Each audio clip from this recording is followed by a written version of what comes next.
Boys, go and lie down.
Hi guys, Big Monday here, and welcome to Game 1 of Take Me Home versus HzarD. This is the Dota Athletes 5v5 in the June series, although technically we are now in July. Partly because of the delay, partly because we're now coming to getting a little further in. HzD is a team that I have cast before. Take Me Home, I've never seen. HzD, last time I was casting them, they tended to favour sort of team fights and sort of combos and stuff like that. So hopefully we'll see a lot of that again. Really, it's much more fun to watch teams that tend to fight a lot than teams that just sit back and farm. I mean, nobody wants to watch a game where everybody sits back and farms for 45 minutes and then we just push racks. It's no fun to watch those games. So right, again, we've got Undying banned out. First ban for HazzarD. I'm getting really sick of this because I really want to see him played. He's been. I think I've not been following TI particularly closely, but it wouldn't surprise me if he's the most banned in TI. And every single match I've cast and watched and seen a replay of in Dota Athletes, Undying has been banned. It kind of seems like every team doesn't want to play against him, so they just straight up ban him out and make sure, we don't have to deal with that. We don't want to deal with that. We can't deal with that, so let's get rid of him. So, straight out coming out, Earthshaker. He's one of my favourite heroes to see in a competitive game, because when you get an Earthshaker, there's so much that can happen with him. He's and a Lion too, both of them really, really good. They're both blink carriers, so they've got massive initiation range. They've both got multiple disables. So this straight away, this says we're going to be fighting a lot. We're going to be making sure we keep the enemy locked down. Looks like Take Me Home going to be needing to spend gold on BKBs, which is probably my least favourite item in the game because it's so boring. It's like I'm gonna press a button and then I'm just gonna right click you until you die and you can't do shit about it, which works and it wins you games, but it's not fun. It's so boring, the BKB. So again, Witch Doctor, really, really, really nice one with the Queen of Pain ultimate and Witch Doctor's Maledict. That can be a really annoying combo because the pure damage coming out from the Queen of Pain, if they combo it right to Maledict and then Queen blinks in and drops the Sonic Wave, that once it's maxed out with the Scepter, it's 575 pure damage, which is going to add a huge amount of damage to the Malediction right from the start. And as a lot of people who play Witch Doctor know, Malediction's a real pain in the ass if you know how to use it right, because you think you're going to get away because it takes so long to tick down all those durations, but it does such a huge amount of damage if you put some extra damage on. Now if you just cast a Malediction, it does hardly anything. It does, like, even at max level, it does 20 damage for all its ticks. That's 20, 40, 60. That's 80 damage. And 80 damage is nothing for each tick. For total. 80 damage over 12 seconds is nothing. A lot of heroes would out heal that with the regen. But we think about, you put this with somebody like a Lena, who is going to drop best part of 1,000 damage. So if you hit that, let's assume you've got at least 3 more ticks, because there's normally 4 ticks of damage. Let's say there's at least 3 more. 40% of the 1,000 damage, that's 400. That's 400, 800. That's 1,200 damage from the lost health portion of the burst damage from Malediction, which is that's just an insane amount of damage. I mean, if you can hit 10 seconds remaining. If you can get a good Maledict on sort of 3 or 4 targets and then follow it up with something like the Sonic Wave on all those targets, everybody it hits is just going to die. Just gone. But you think, say, following that up, 575 damage, we take 40% of that. What's 50% is a little under 300, so 40% is going to be like 240-ish. So 240 damage, let's say you get at least 3 ticks, 2, 4, 600. You're talking somewhere in the region of 700 damage. That's 700 lost health burst damage from the Maledict, on top of its already 80 damage, on top of the 575 pure damage you've taken. So there's like, what, 1200, 1300 damage you'll take, assuming you don't take any damage from any other source. And let's face it, if Queen of Pain is blinking on you, she's probably going to do a Scream as well, which is another 300 damage. She's going to give you 120 damage per tick on the Maledict. You see how this works, how insane it is. If you can follow up a Maledict with some good burst, it kills anything. It doesn't matter how tanky they are, they will die. So, this could be some really cool combos. HzD look like they're going for sort of mobility this game. 10 seconds remaining. All three of these heroes tend to be really annoying and carry blink daggers. Remaining. Puck, of course, you can just never catch him with his blink. Earthshaker, Reserve time. he could just walk away from you, because if you come up near him, he'll enchant totem and stun you. He'll walk back and stun you, and he can be really annoying. So we've got multiple stuns and the mobility of blinks.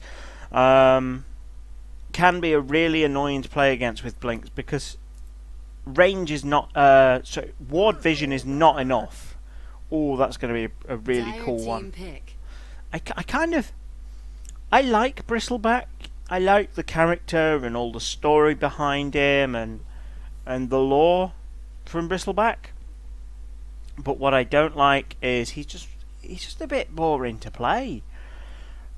I mean, you get to a point in the late game when everybody's got like 3k health. You think that's not gonna.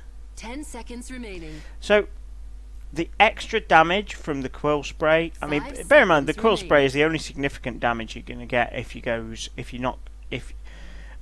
a lot of Reserve games. time. Now, sometimes you'll get the damage to really do a lot, but in a lot of games you'll get shut down a bit, and all you'll have enough is to tank up and be irritating. And the quill sprays, as they stack up, they end up doing sort of 400 damage every 3 seconds to everybody. That's everybody in the range. And that can be irritating, but what tends to happen is if you haven't got any other source of damage output, is quite often you'll get your team will get wrecked, then they'll kite you and kill you on your own. And the 400 damage for the max stacks is not enough. When you bear in mind you've got to get quite a lot of stacks on to get that. It's just not enough. I mean, you're going to need nearly 10 stacks. Oh, that's my favourite hero in the entire game. Phoenix is really, really underplayed, and I can understand why, because he is a very difficult hero to play. And he's kind of high risk. In that, if 10 you seconds remaining. misplay a dive and you dive but get stunned, mid-dive, you end up right near the enemy stunned and you've taken off a load of your health.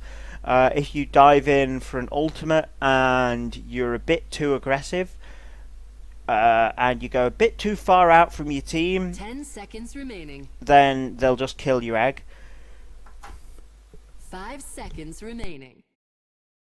So he can be a high-risk hero. You really have to know this hero. Reserve But he time. is also a hero that he has a lot of potential to outplay your opponents with the mobility given by going over by. He's got 2 abilities that take him over impassable terrain, and the range you've got on the dive combined with the range on the fire spirit. So the range you can apply damage on is absolutely huge.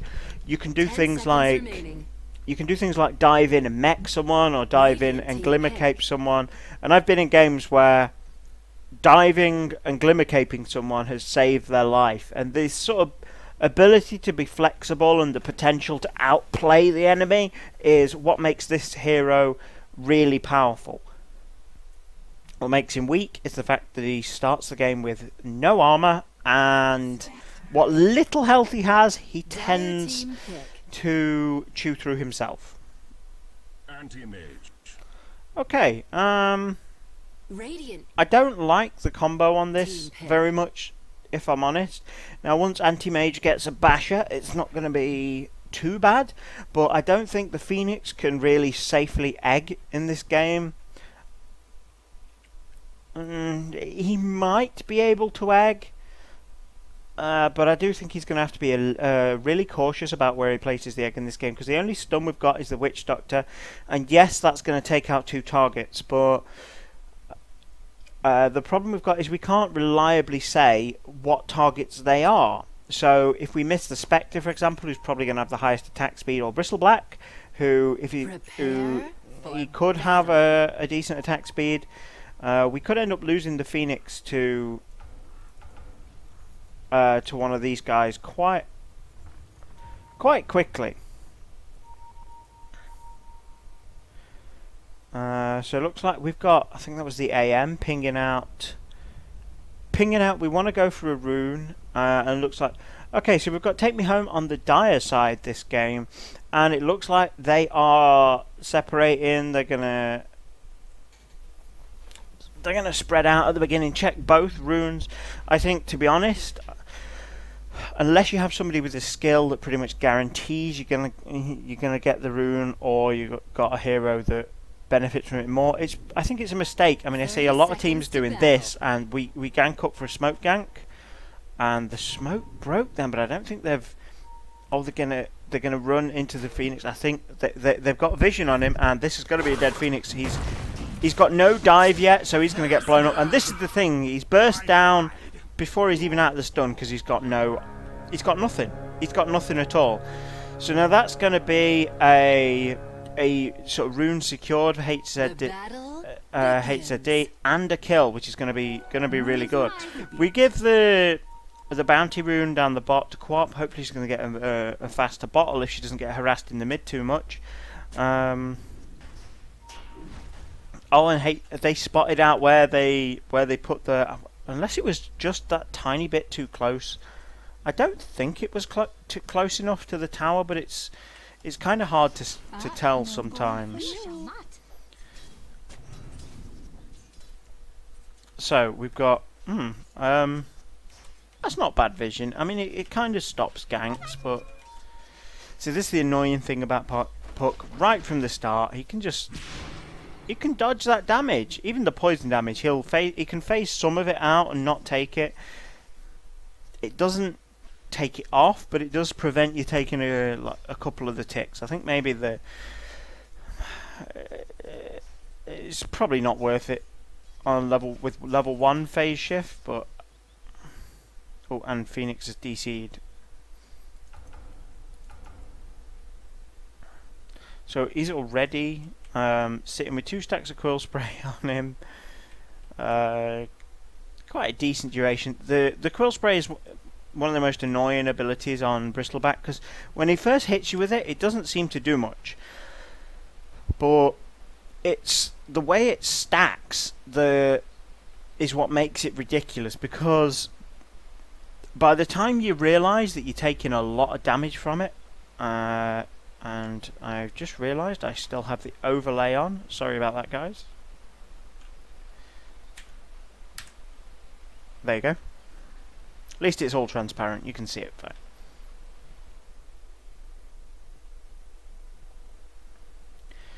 Okay, where was it? Yeah. By the time you realise you've got sort of 3 or 4 stacks of Quill Spray on you, and it's now doing huge damage, it's quite often too late to really do anything about it.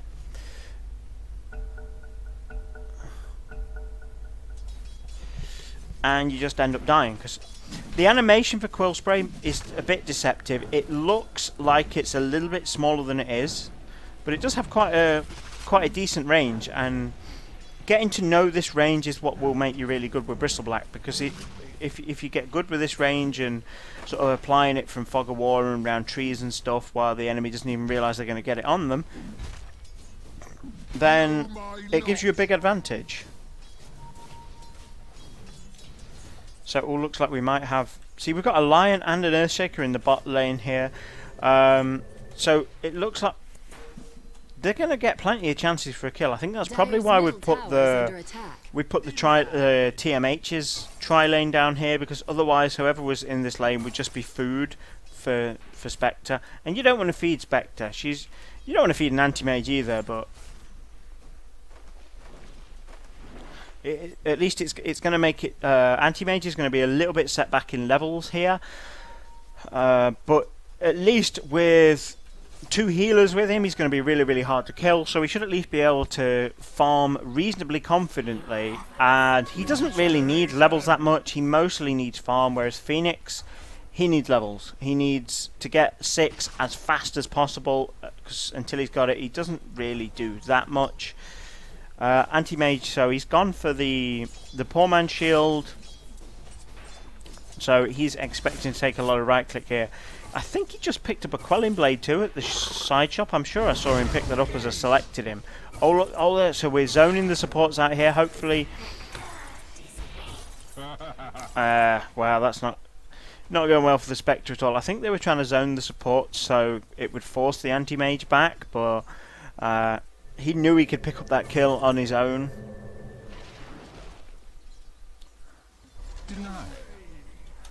And if anti-mage can kill a Spectre and then get killed by a support, really, I think that's not a bad trade. Because we're not too worried about the Lion getting farmed here. We are really concerned about anti-mage or Spectre getting farmed. Because if Spectre or an anti-mage gets really accelerated farm, both these heroes are really good pickups for a rapid farming item. So if one of them gets it significantly earlier than the other, then the game's just going to end. But as it stands at the moment, looks like Puck got a kill and I missed it. This Puck is clearly much better than I am, because when I play Puck versus Quap, I almost always lose. Almost always. God, that curry is so popular. The little pudgeling. Okay, so that was an invis rune coming out from the Puck. I think he's probably going to go for a kill. He's going to probably initiate with a silence and right click, and then maybe chase with the orb, but he's just not got enough mana. And this is the thing now, with the poison, with the shadow strike on, he can't bottle up in between.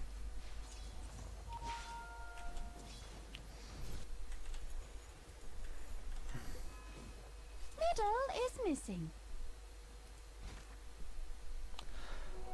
So, Phoenix still level 5, but he's not far off level 6. That's when it's going to get really, really fun. He might be able to kill the Bristleback then, but personally I would rotate and maybe go chase the Spectre out, because the Bristleback, if you leave him to farm on his own, yeah, he can be annoying, but the Spectre can do a lot more than the Bristleback. And if we just sort of leave the Bristleback and don't feed him, it will probably turn out okay. That's the thing with Bristleback. It's just like Axe. If Axe is another one of the heroes that's really annoying at the start. Oh, looks like a little bit of a trade going off there. Axe is one of these heroes that's really, really annoying at the start, and all you've got to do is not die and rotate, get people to rotate and chase him away. But if you do sort of Dire's middle tower is under attack. get out of position and die, and then you feed him, and he becomes unstoppable then. So it's like the creep skipping bullshit with Axe. If he ever does that, all you need to do is, everybody else on your team needs to TP immediately and kill him. And what you end up with then is you end up with an Axe who is useless. Is absolutely useless. Sort of 10 minutes into the game, Axe won't be able to do anything. He'll just keep getting wrecked every fight. Looks like Phoenix got a kill on the Bristleback then. Nice job, Phoenix. See, the thing with Phoenix is Fire Spirits give him around 1,000 damage if you spread them out correctly. And then he gets about, what is it, 60... 120 to 400, 360 damage from his ult at this level. So at level 7 he's doing 1300, about 1300 damage just from his spells. Even a bristleback, he's only got sort of nearly 900 health, and he's only got 1 level of bristleback. So if Phoenix lays out the fire spirits correctly, and if Phoenix manages to get a good initiation, get him in position on a dive, he's just going to die. And looks like Phoenix is going to try it again. Obviously, if he keeps stacking the fire spirits on him one after the other, it's just going to do a huge amount of damage to him. He's still got the dive, so he can choose to get out here. Oh, and he's not going to be quick. Oh, so close. One more quill spray on him and he'd have been wrecked then. But he does have tyrannical boots. I'm not sure if he will go back. He might just sit and passively soak up XP because his ultimate is also ready, and he could probably go for a kill on the bristleback now. If he gets 2 fire spirits in a row on the bristleback, that's a dead bristleback. Oh, that might be enough with the fire spirit. Yes, it's enough with the fire spirits. See, both guys hanging out on almost no health here, but the thing with the Phoenix is he knows as long as he's not got a lot of stacks of quill spray on him, then he's got the advantage. Once he's got sort of 2 or 3 stacks of quill spray, he's going to die very, very quickly. So we now have 5 heroes bot for TMH. So 4 heroes bot for TMH. We're warding up behind the tower. Looks like they're going to go for a push here. Hopefully try and get a pick off, kill off the Spectre. But we do have Bristle coming in to help. But the co-op initiates and she's ready to blink out, and she's just gone. The anti-mage is going to go for a kill on the Spectre, but he's getting pushed away into the side. His blink is off cooldown. He can go, but he's choosing to go for the Spectre rather than getting out. He's going to try and walk out. We've got Quap healed up and ready to come back in, though. The anti-mage is going to go down, but Quap does have a blink in 7 seconds, and it doesn't look like they really spotted a go in there. So it looks like the bristleback is he's gonna chase the witch doctor now, but I think it would be very, very iffy for him to dive this, because we could have somebody come in and help out. But that works out. Radiant's middle tower is under attack. I think that worked out slightly in HzD's favour. It was unfortunate HzD didn't spot the co-op hiding in their trees, because they should have been able to pick up another kill on the co-op. But they got the anti-mage, which was the important bit. Oh, and a Midas Phoenix again. I've been seeing this a lot recently, and personally, I don't play Midas Phoenix, but I do play Phoenix a lot, and I can really see the logic in why you would pick that up. But looks like both teams are setting up for a fight again in the bot lane.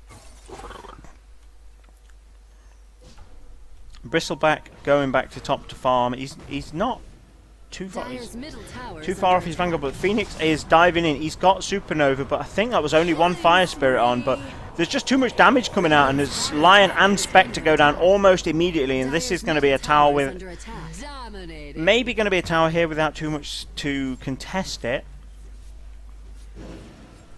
Oh, and the Earthshaker dies in the jungle in the meantime, so not good for HzD there. I think definitely getting a big advantage here for Anti-Mage, who's making sure it's him that finishes the tower off. Nice little gold bonus for TMH there. Yeah, Bristleback finished his Vanguard. That's going to make him a fair bit tankier and give him a chance to stick around and throw more quill sprays out.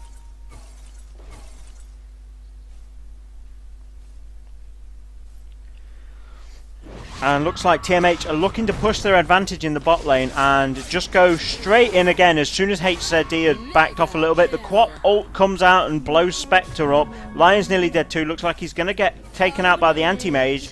And Anti-Mage, he's got Blink again in 2, but I think he's decided, let's take our advantage and get out.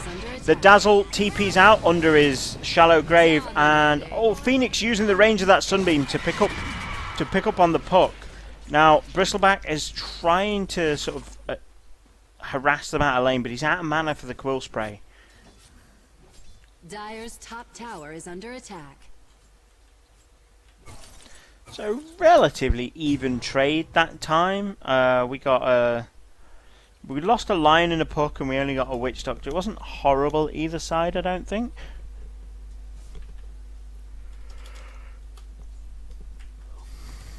But as it stands at the minute, I think HzD... I mean, this Spectre is still level 4. They've done a really good job on TMH of starving the Spectre of both farm and of levels. Let's just check Anti-Mage's level as a comparison. He's level 8. Oh, and looks like we're going to initiate again. The lion's almost getting blown up immediately, but he should be able to walk out. And so TMH say, you know, abort mission, let's get back here. But looks like HzD want to chase at least a little bit, maybe hoping they split up just like they did. The puck does have his blink. He's got Dream Coil in 10. But the Anti-Mage is coming back in at the back. Looks like he's going to go for a pick-off. Dazzle trying to TP out again. And the TP cancelled by the Fisher. But I think that might end up leaving them a little bit shy on sort of anything else to deal with the Anti-Mage. So they're going to get the Dazzle kill. Spectre may be thinking of coming in here. It's probably going to be a bad idea. The puck is... I think the puck is dead.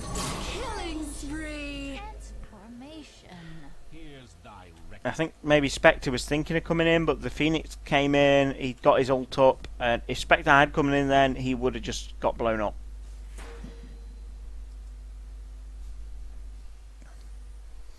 So at least HzD, you know, finding those pickoffs to stay in the game, but unfortunately the Anti-Mage managed to chase down the puck afterwards. That would have seen the gold graph come much more even. Radiant structures are fortified. So it looks like TMH wanting to just continually apply pressure now and make sure they use this advantage they've got. Hopefully they don't get too greedy with it. But yes, it looks like they may have done puck with the Dream Coil up, and Phoenix diving into a Dream Coil. If he's not careful, he's going to get blown.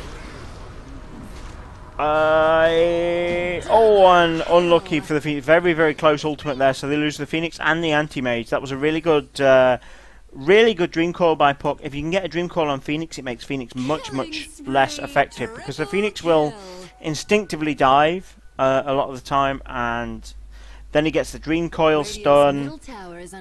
With a bit of luck, you can blow him up before he follows up, but at least in that case, they were pretty much able to kill the Anti-Mage before the Phoenix went into his ult, and after that he goes into his ult and is ult in there on his own. Even with slow attack speed heroes around him, he's gone. It's just wasted ult. So lots of farm going free down the bottom now. Maybe Spectre would want to come and farm this. Maybe she's just not feeling safe because we have no vision in their jungle. So it looks like HzD thinking of, let's just try and get this tower mid rather than sort of putting the Spectre out there to farm when she can't farm safely. Radiant's bottom tower is under attack.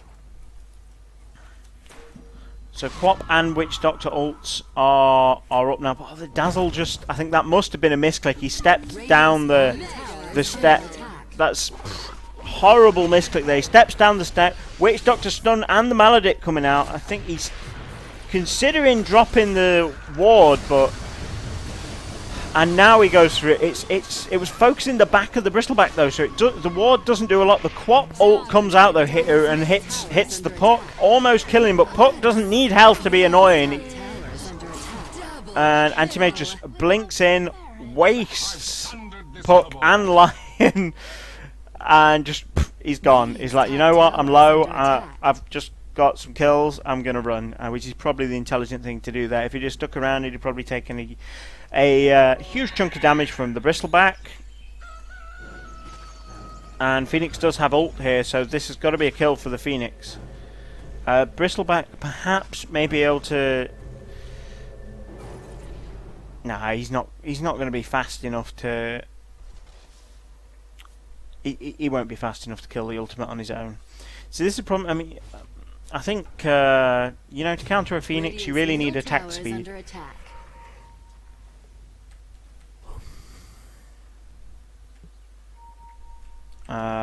Oh, looks like we've got somebody calling for come kill this guy. We've found the Spectre again in the jungle trying to farm. This is the thing that TMH have the vision advantage over HzD, but looks like the Puck very close to getting the kill on the Queen of Pain. Puck going the patented pub stomp Dagon build that completely destroys every pub game you manage to get it in.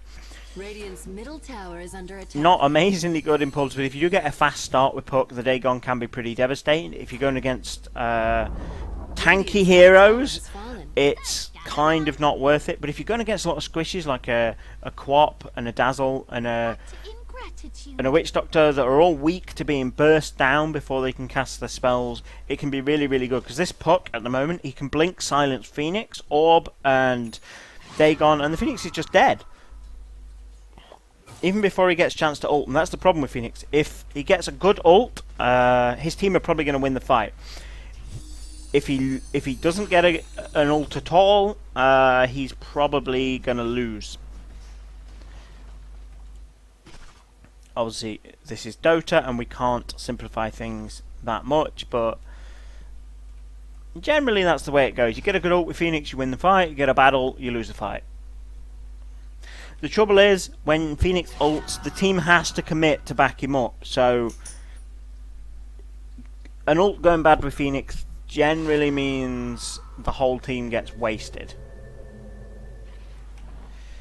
So, TMH coming to defend their mid tower now, perhaps thinking HzD going to push, but HzD have just split up to farm. We've got the Spectre. She's solo farming the top. And, you know, she can be anywhere, though. She can be in the fight if she wants to be, if she doesn't want to be. And we've got all 5 heroes and vision on all 5 heroes. All the finger coming out from the Lion. Phoenix has gone all right at the back, though, so they're going to have to eat that supernova. They can't run through it to get out, and that's... Puck gets murdered by the anti-mage as soon as he gets seen. Bristleback now, that's pure damage coming out from the Phoenix. So how tanky he is, how much armor he's got, that's not going to help. Radiant's middle tower has fallen. So that's a 3-0 and a tower. Certainly TMH outplayed him big time there. Structures are fortified.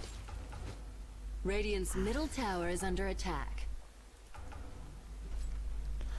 Anti-mage got Vlad's and a Battle Fury. You know, the amount 20 minutes after the way he's been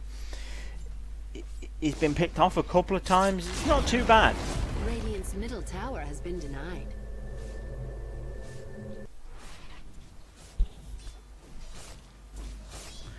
Although I really don't like a Vlad's on anti-mage. I just feel that it's a bit of an underwhelming item for one of the fastest farmers in the game. It kind of feels like you could get something better. And yeah, I know it's kind of hard because the supports wouldn't necessarily be able to buy one quickly. But I do think it should be an item the supports should be getting eventually. Maybe, you know, he builds one early because he needs it, and then one of the supports picks it up as a late item as he swaps it for a better one. Okay, looks like Anti-Mage's going to go for a kill on the Puck, maybe, here. See, he doesn't care that he's silenced. He's just going to wreck that Puck. And if he gets a cast of his Mana Void off... But he's going to go down... Okay, so we're going to get an Anti-Mage for a Puck and an Earthshaker here. Oh, but we've got a Quap... Did we not get the Anti-Mage? Did he manage to blink out? I really wish we had... I had the rewind available at the moment because I think he did manage to blink out. I think I must have blinked and missed it. Looks like Spectre giving up. She's like, you know what? I need farm. And I think they're going to give up this tower just to let the Spectre farm because at the minute I think they decided they can't really do anything about it. And that's the thing in Dota, sometimes you need to know which fights you can't take. If you know you can't, if you think, you say to yourself, look, can we take this fight? If the answer's no, showing up there and losing the fight there is just going to help your opponents.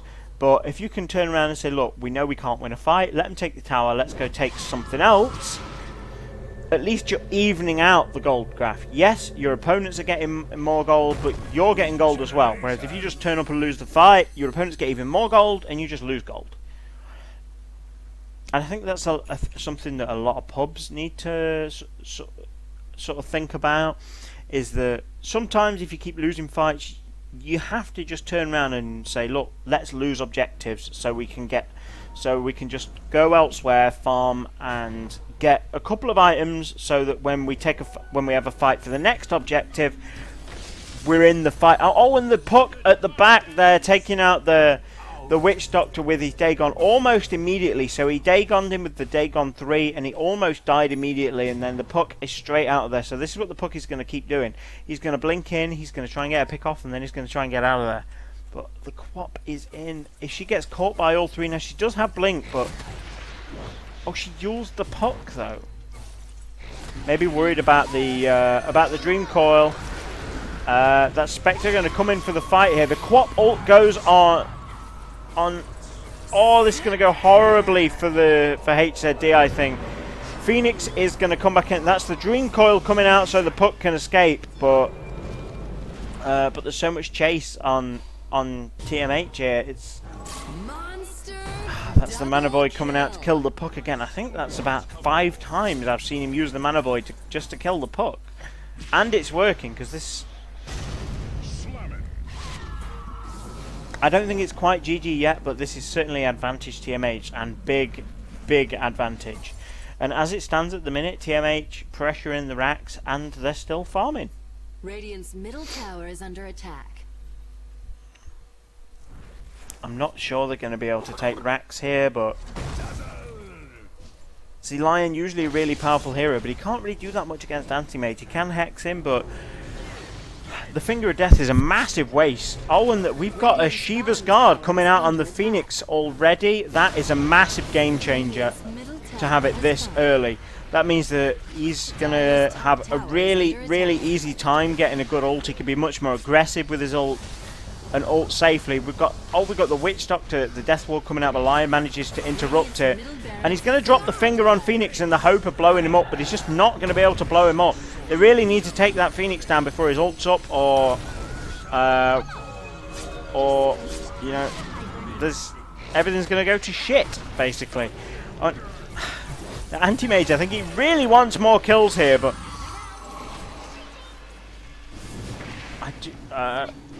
holy shit. Okay, Quap, so this is why Puck versus Quap is a bit of a dodgy matchup, because Quap can blow Puck up, but Puck can Dream Coil Quap, and then she's screwed. I think that was that the ping that. Oh look, we've still got Phoenix, and Phoenix has his ult, so he might even. Oh, he's going to go for the kills. He's got the slow, so he is going to get a good ult there. But the Spectre's just out of range of the stun, and she's trying to dodge the Phoenix spells here, hoping for somebody to come in and help. And that's the Puck coming in with his Dagon, and the greedy Phoenix reported me. Yeah, he deserves reporting for that, guys. I mean, come on, that was a really I'm not even going to say it was questionable. That was just stupid. It's like your entire team is dead. Why use your ult? I mean, yes, if you'd managed to get the Spectre, it's not bad, but all her team is up. You've got to know she's going to get help. So we're going to have another fight coming bot. This getting much more even after HzD won that last fight.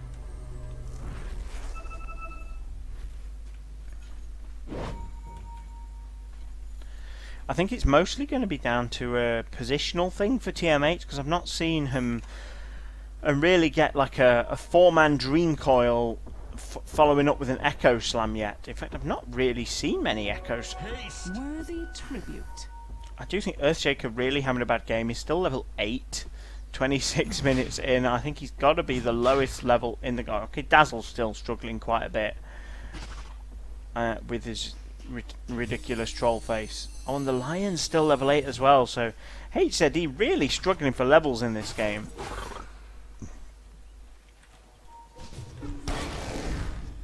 Oh, Witch Doctor going to go down again. Oh, but the Dazzle saves the Witch Doctor, heals him back up, and he's going to come back in. Quap dropping her ult on the Lion, trying to go for the Lion. Poison might finish him off. No, the Anti-Mage dives in to finish him and take the kill.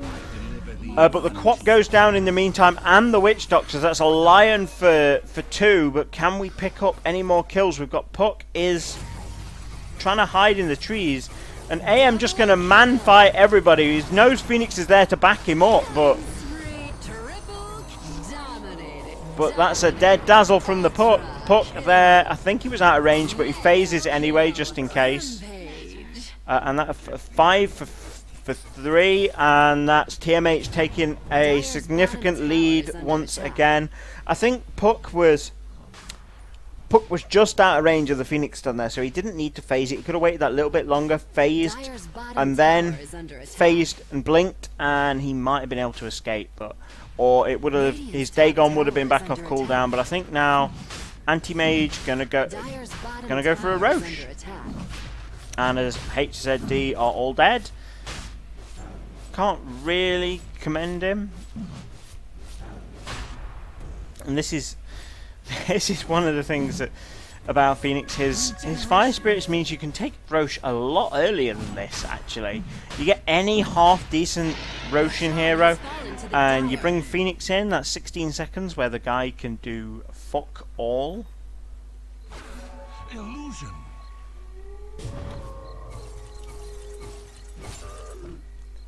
So AM now, he's got an Aegis. He can be super aggressive. I think we're going to see a Rax go down now for.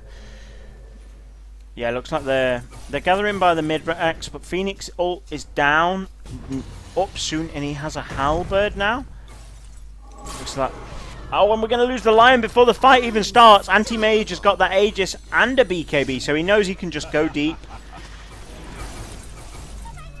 And Puck just trying to hide and hope people don't notice him. That's Anti-Mage pops his Manta, and these Racks are going to go down. There's not a lot they can really do to contest this at the minute. Oh, and the Phoenix ult comes out. It's a little bit far back, but I think it's gonna do enough, because Phoenix can come back in with those Fire Spirits. You know, that's over 1,000 damage just from the Fire Spirits. They've got all the healing from the laser beam, and that's a 4 for nothing. And a Rax. So GG. So good game, well done to TMH there. Some decent back and forth in that game. I don't think any team made a massive mistake either way. Just a matter of being slightly outplayed at one point or another, and it just went slightly towards TMH in that game. I think it could have gone either way at most of the points. I think for maybe the last 10 minutes TMH had an advantage, but it wasn't definitive. But I think, you know, the Lion and the Earthshaker, I think, were just way too underleveled. They just couldn't really do anything. No farm and no levels. It's not like Lion can really help. I mean, look at that. He had boots and a bracer. We don't count ones here. We don't count ones. Okay, so guys, we're going to move on to game 2 now. See you shortly.